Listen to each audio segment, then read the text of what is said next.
Организовали постройку костела в 1643 году. Организовали духовную семинарию. Это марьяне взяли командовать Друи. В 1939 году поляков попросили отсюда. Во время Великой Отечественной войны попал прямо попаданием бомбы. Стены выдержали, но организовался большой пожар. Выгорело и все внутреннее убранство, чертания, портреты фундатора Сапеги. Здесь были очень красивые иконы, все это выгорело. Ну и со времени того постепенно костел зачах, закрылся.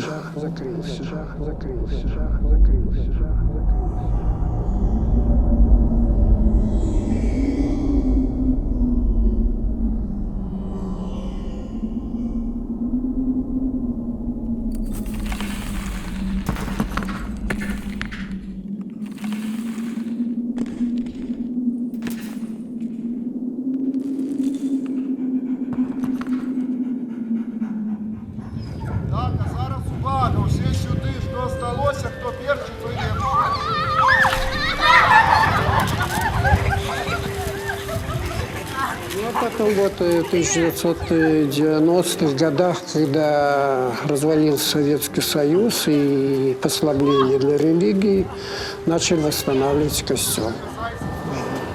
Соринович пришел вот 3 года назад, вот 3 года сейчас будет ему как раз службы. И вот здесь он хороший ксенц, он восстановил костел в Слободке.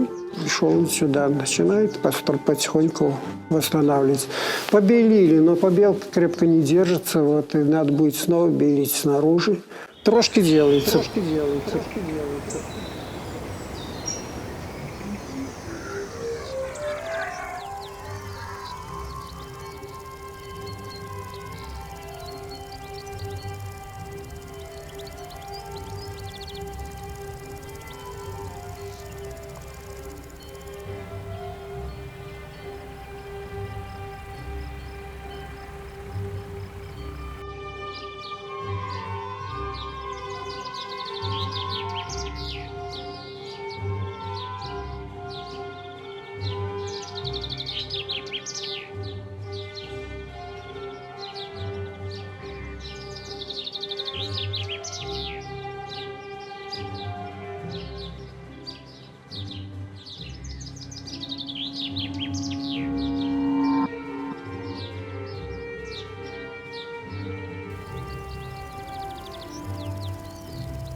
Слушай, стиль подобный, похоже.